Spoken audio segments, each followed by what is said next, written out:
So we are almost the only thing between you and lunch. It's almost like when you're waiting for the cocktails. So we are going to hopefully keep this conversation going and keep you satiated until you're able to have your lunch. So I'm going to actually have each of you introduce yourselves. And I think one of the things I'm really excited about is that everyone is coming to this topic with a very different perspective because of what they do every day. So as I said, why don't you each introduce yourselves and then we'll get started with the conversation. Michelle, would you like to begin? Sure. So hi, my name is Michelle Denajane. I'm with Edmunds.com, the car shopping site. I actually have a unique position. I oversee both the marketing, so as a brand marketer myself, as well as our advertising strategy as a publisher. So I come at it from both sides. Hey everyone, my name is Mike Parker. I'm Chief Digital Officer of McCann World Group, one of the larger advertising agencies, part of the Interpublic Group. So I spend most of my time working on the creative and strategy side of the business and not the media buying side of the business. My name is Spencer Scott. I come from a company called Fixu, and we're the global leader in programmatic buying for the promotion of apps. So we specifically focus on getting loyal users into apps. Great. So as Drew mentioned, my name is Pam Horan. I'm the president of the Online Publishers Association, which is a trade association, and Edmunds.com is a member, as well as several of the people that you've heard already today, Time Inc., and then the New York Times, as well as others. So as Drew mentioned, this is a white hot topic. It's one that I think we'd all agree has gotten a great deal of coverage.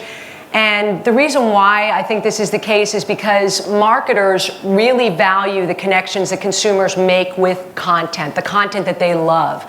And it's the primary reason why consumers are going online. It's to be entertained, it's to be informed. And as we heard from Luis from Unilever this morning, they are really looking to make deep brand connections with their consumers, and they value the fact that content, as he demonstrated with the examples that he put up there, is one of the key driving factors of the way that they're creating those connections. So as we begin our conversation, I think one of the things that I wanted to begin with was the OPA has recently done some research around native advertising. We surveyed our members, and one of the things that we wanted to do was understand the definition, because there's a great deal being discussed about what is this and how are we defining it. So one of the things that we found was there was a gravity around the fact that these were experiences that were being integrated within the editorial flow of these sites, and that they were being labeled so that there was that transparency for the consumer. So I'd love to begin with you, Michelle, to understand how you're defining it at Edmunds and how you're thinking about delivering these types of solutions for your advertising partners. So very similar to the definition. Obviously, we were part of that study. To me and to Edmunds, native advertising is all about integration into the customer experience on the site. So the one area, I guess, that I think about in that definition is whether or not it is the editorial stream, because I think native, at least in my mind, has to do with integrating into whatever the customer's task is on that site. So if you're a news site, it would be editorial. If you are a search engine, it's the results. If you're a shopping site, it has a lot to do with discoverability. And I think that that's key, and that's how we look at it at Edmunds. It's all about the task and really integrating the marketing message into the task that person is trying to accomplish. Because we believe that actually the products that are being advertised on our site can be really helpful in that task when done right. So that's how we look at it. So Mike, you're coming at it from a little bit different perspective as a chief digital officer with an agency, and as you mentioned in your introductory remarks, focus more on the creative piece of it. How are you really thinking about what native can do for the brands that you're representing? Yeah, sure. I mean, I think for us, what we've been thinking a lot about is there's sort of two parts to this, or two sides to it. There's sort of maybe the where and then the what. I think the where we've talked about a little bit already. I think this is a little bit overblown, trying to, recast advertorial as native and making it all sound cool and whatever. But I think the where of, okay, if the consumer's on a social site and the feed becomes the context, how do you monetize that? How do you get your message into that environment? So the where, the idea of creating a format that's highly contextual, is one piece of it, but on our side is more the what. So what do we put there? How do we continue to engage with consumers in this kind of format, right? So I think it raises a lot of really interesting questions. I think one of the things that we've been talking to our clients a lot about lately, and I think many clients in the room have already talked about it today, is this shift from a pure emphasis on paid toward greater emphasis on owned and earned, right? So what we talk to a lot of our clients about is a shift from being purely campaign-based to also thinking about an always-on perspective, right? So there's still a place and a way that you need to launch a new product. You need to get scale and sales quickly. You need to tell people about product attributes, brand benefits, and that tends to be more in the campaign-oriented space. But there's also a place and a way where you need to create a relationship with your consumer. You need to engage them. You want to get them to your social channels. You want to establish a relationship. So what is your brand's always-on presence? What kind of content, what kind of experience are you providing? And I think when we look at native, we say maybe less relevant, maybe less appropriate on the campaign content side and more on the engagement or always-on content side of things. So Spencer, you're coming at it from a different perspective because you're using native as an asset for what you're trying to accomplish for your partners. Tell us a little bit about kind of how you're doing that. Correct. So it's the yin and yang of what Mike just presented. So we're definitely focused on the where and on the paid media side. And I've been shocked the impact that native has had on our business, particularly this year. Last year, I dug into the numbers. We spent less than 5% of our media on native advertising. We'll finish this year with it being well over 50%. So native has become a big portion of what we do, and if we can get more earned media, from the social sharing, from the ads that we're actually creating, great. But what we see is a huge difference in performance because of the context where we can put that advertising, and that's why it's become important. So one of the things that we found in the study that we did was it was just about, I think, what you're saying, which is the content of that native experience has to be as valuable as the content that it is being surrounded by. So therefore, Mike, as you think about what you're doing for your clients, what role does the content play in that? Because, as I said before, when we saw Luis's example, it was all about the content that they were creating. Yeah, I mean, it's all about the content, and I think as advertising agencies, we've been in the content creation business since we started, right? But we've just been creating in certain formats, and I think the transition that we're painfully going through as an industry on our side of the fence is how do you really redefine what we create, what creative product is. And there's still, as we've heard earlier, television is not going away. The 30-second is still a powerful medium, but how do you staff, train, organize, set process within your agency to create this other type of content? And the bar is so high, right? You're in somebody's personal feed. People can easily scroll by.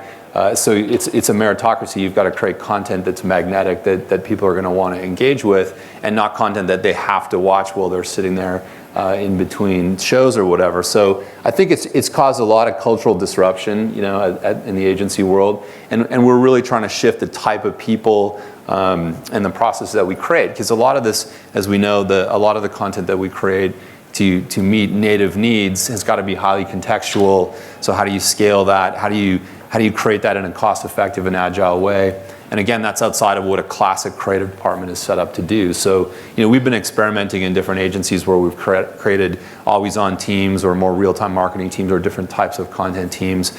It means for us to partnering with our media partners in different ways to look at ways to amplify and distribute that content. So it's creating a lot of change in our business for sure.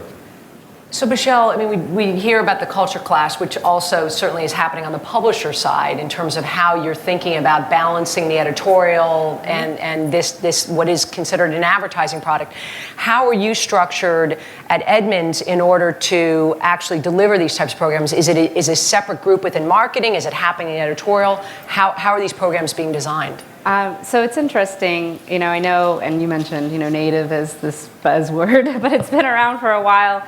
At Edmunds, we've been doing integrated campaigns for marketers. I actually went back. I had to really look. I had to use the Wayback Machine, honestly, because it was 2002. So that was the first time an integrated campaign showed up on Edmunds.com. We have an entire department of advertising media and design that is all about helping marketers create the content for these integrated programs. So it's not an editorial, it's in our advertising strategy team that really helps pull that together. You know, some people will say that, you know, as we think about what digital advertising is about, a lot of the conversation centers around scale. And I personally think it's a little bit counter as we think about what native is. You know, it's very high touch, we've heard. You know, it's about developing these unique experiences for these different environments. How do you guys think about that? And is scale important? Yeah, I mean, that's the big question. That's the big dilemma, right?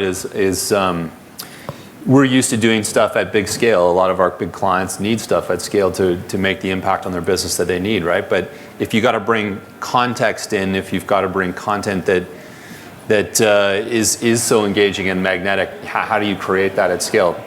I think, you know, for us, looking at things like dynamic creative engines, you know, assembling assets on the fly and sort of automating that process, I think it's really yet to be proven out if, you know, the benefit analysis is something that's highly automated and contextual and dynamic and efficient, more effective ultimately than a really strong, well-crafted narrative, you know, something that has been assembled very specifically.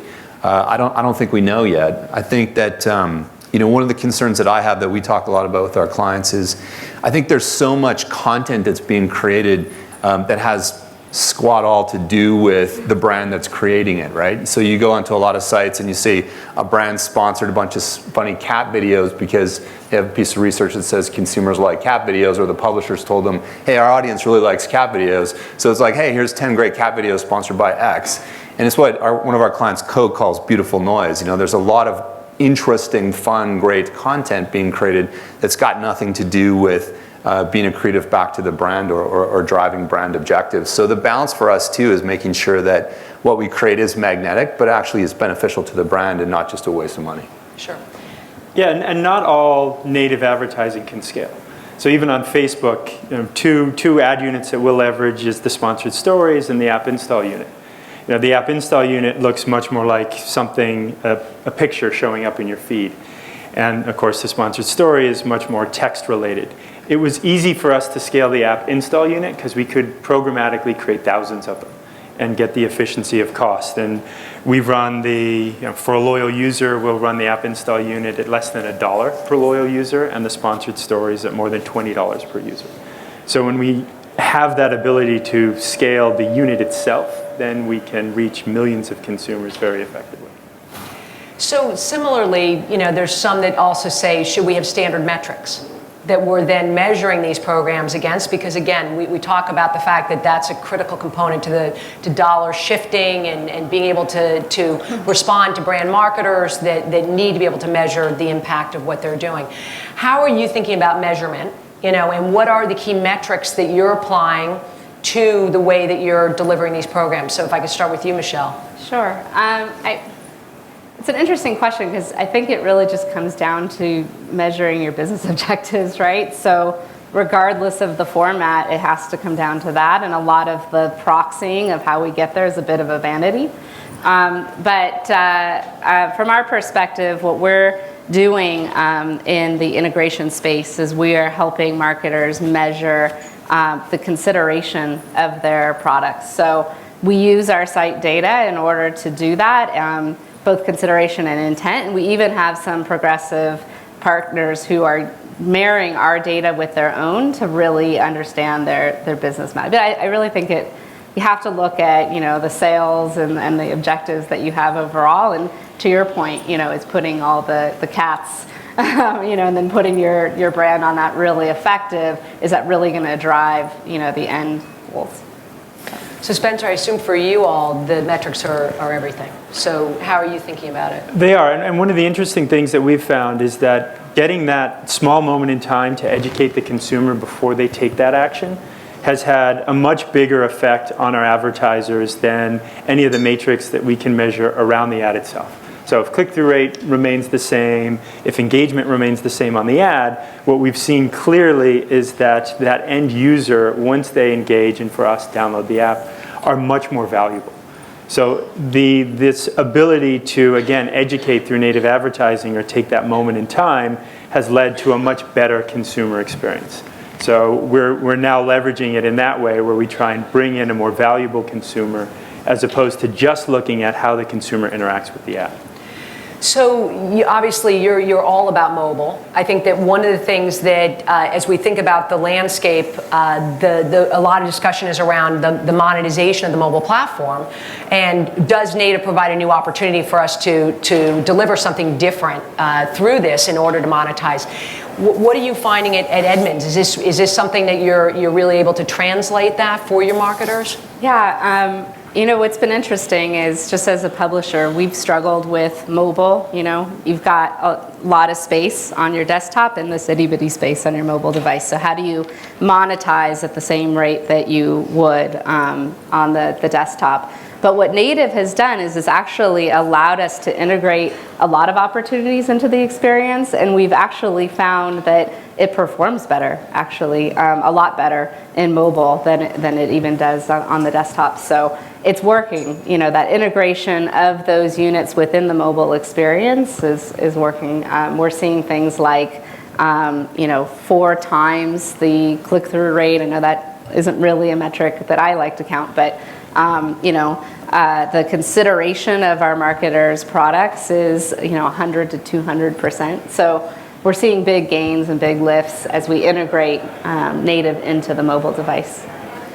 So many of the brands are investing in creating their own content. Again, we saw Luis's examples this morning. They're spending, you know, significant, I think, dollars in terms of building that content that they think is going to be compelling for their audiences. Mike, how is your agency thinking about it? Or are you going to publishers and really wanting them to create the content for you because they know, you know, content creation better than anybody and know what their audiences want? How is your agency thinking about that? Yeah, it's a good question. I mean, I think tying that back to the data and research and analytics piece. You know, we've done some really interesting studies recently with some of our clients that have opened up sales data, right? We have a number of big packaged goods companies as clients, and not in the direct response space where you're counting downloads type stuff, but, you know, what is this doing in terms of moving case volume, that type of thing. And where we've been able to really dig into sales data and effective use of content creation, social engagement through native, you know, we're starting to see more and more of the correlation between brands that get shared and talked about, content getting shared and talked about and engaged with, and really correlating strongly with sales. So I think as client marketers, as brands start to see that correlation, we start to understand the strength of it, then we can start having the conversation about optimizing between paid and advertising creation versus content creation in native formats. I think for us, you know, we're in the content creation business, so we get a little prickly when we start to think about the idea of, oh, hey, you know, BuzzFeed, can you just make this stuff for us because we're going to get out of the making business? That doesn't seem like it makes a lot of sense. So, you know, we're, again, on a journey in the process of trying to figure out what we create, how we create it at scale, how we create it cost effectively. But we know how to tell stories. I mean, that's a business that we're in. We tell brand stories, we understand brand truth, and we connect those two dots. I think understanding the environment and understanding the strength that a publisher can bring creates an important partnership, but we're not really in the business of delegating creation away from what we do. We think that's a strength of what we provide. Okay. Do we have time for a question? Anyone have a question for these guys? Yes. I'll try to make it into a question, not a speech. The issue of things we've seen, you know, in terms of collaboration, the need for customization, and what really got me to raise my hand was the notion of creation. And as I visited agencies, the notion of curation becomes much more prevalent than the notion of creation, and it fits more likely the fact that it isn't the agency working in the sense of a backward notion of features and benefits, but really working on what it is the consumer is interested in, and that's why native takes off. I wonder if the panel feels that that's a reasonably intelligent idea. Well, I think as long as you don't end up with funny cat videos, right? If the point is you got to give content to your audience that your audience wants to engage with, but you also have to have value back to the brand, right? So, you know, I sit down with some of our big global CMOs and clients, and you know, they worry about if we continue to shift all of our emphasis to content creation and engagement, then what becomes the vehicle through which you're Chevy and you're launching a new car, and you got to move $100 million worth of product in the next couple of months.